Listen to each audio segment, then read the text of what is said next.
Hi friends, here's my recap of Watchtower Study Article 20, which will be studied at Jehovah's Witness meetings the week of July the 19th, 2021. I wanted to thank my friends Frank and Jeanette for providing the backdrop for today's slides.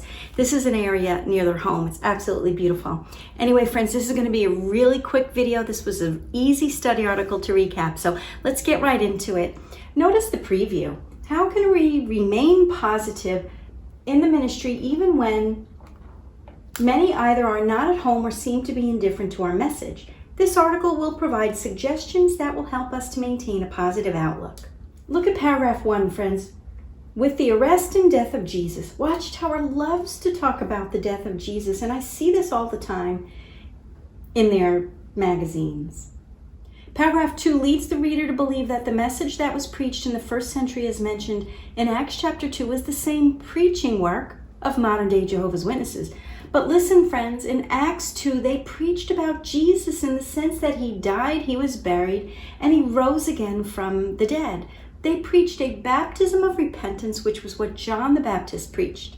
Notice they were baptized into the name of Christ, friends. Jehovah's Witnesses are baptized into their organization. And they also preach Jehovah's kingdom. Read Acts chapter 2, friends. You'll see both are a completely different message. Paragraph 3 at the top says that the witnessing activity is so successful in some lands that interested ones must be placed on a waiting list until a witness is available. You know, if this wasn't so sad, it would be funny. It really gave me a little bit of a chuckle. I couldn't believe it. And you know what? I really wonder which lands are they talking about. The second box says that the challenge is that people who are at home show little interest in the Bible.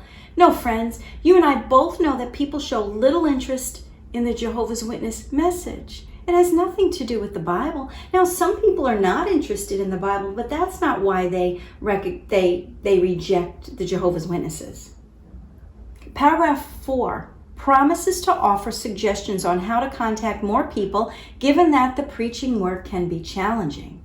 All right, what's interesting is that the suggestions this article offers pertains to the face-to-face witnessing. Paragraph 7 says try reaching people at a different time. Over to the side of that, an elder named David gives the suggestion. He claims that returning to the not at homes after finishing will produce positive results. Really? So those who did not answer the door the first time are going to answer the door the second time? Paragraph 9 offers a great suggestion. Try a different location.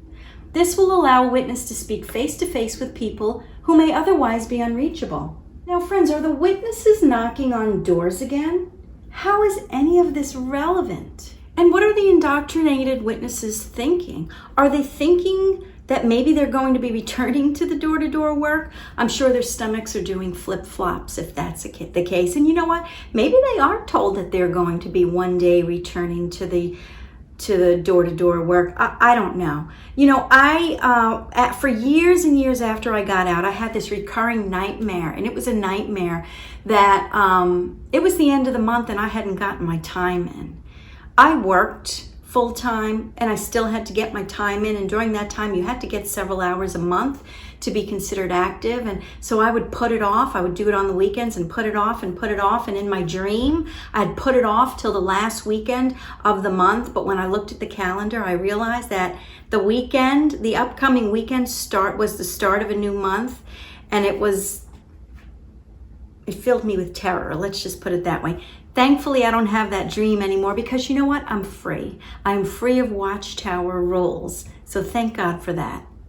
Paragraph 10 says, try a different approach. Write personal letters. Really? What are the indoctrinated witnesses thinking when they're reading this? Because writing personal letters is what they are doing right now. Look at the bottom of the paragraph. It says to try to reach everyone in your territory in one way or another as you carry out your personal ministry. So it's a personal ministry now? I thought we were representatives of Jehovah. I thought we were representatives of the Watchtower Bible and Tract Society. But now it's a personal ministry. Looks like Watchtower is trying to distance themselves from any type of liability. Very, very interesting. We're almost finished. We're going to go through these next paragraphs really quickly. Paragraph 11 says to remain positive when people are indifferent. Some people are indifferent to our message. They do not see the need for God or the Bible. Now hold on a minute. While it's true that some people do not feel a need for God or the Bible, that's not the reason why they reject the Jehovah's Witness message, friends. Bible-believing Christians, people who know the Bible, reject the Jehovah's Witnesses because they preach a false gospel. Their doctrine is not found in the Bible. It contradicts the Bible. The Jehovah's Witness doctrine is found in their publications. That's why you have to, when you do a Bible study, you're studying their publications, friends. That's the truth. Notice the second box in paragraph 11. Others are preoccupied with their jobs and their families.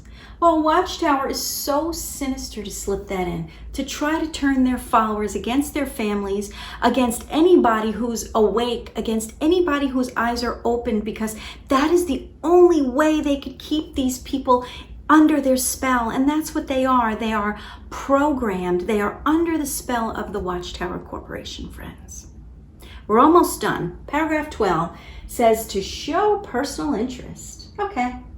Paragraph 14, benefit from the assistance of others. 15, pray to Jehovah for help. And 16, make time for personal study. Friends, you can read these paragraphs, but there's really not much in them at all. Paragraph 18 leads the reader to believe that their good conduct and positive attitude will have an impact on people they meet at the doors. But friends, what they fail to recognize is that the householders are allowed to do an internet search of the Jehovah's Witness organization. And when they do, they find so many articles detailing the crimes of this wicked organization. So much so that the good conduct of those who are enslaved will have no impact. Friends, these are not just rumors. These are court cases and well-documented reports of crimes. And this is the secrets that the organization is trying to keep from their followers. They keep their followers suspended in such fear with go bags packed and ready while the organization is building this mega complex that isn't going to even start for a year, and that will not even be finished until 2016. Think about that, friends. Think about it. Listen, that's it. This was a quick one. Stay tuned. I will be posting my recaps of the convention. They should be posting a couple of more. Maybe Saturday morning is coming up. So I wanted to thank you so much for watching, friends, and turn to Jesus. He is the way, the truth, and the life. When we were witnesses, we wanted to serve God. We thought we were in the truth, but Jesus is the truth, friends. He says, knock and the door will be open. Seek and you shall find. Friends, listen, if you have a desire to know the truth, He will reveal Himself to you. Turn to Christ today. He won't let you down. Thanks so much for watching, friends. I hope you have a great day.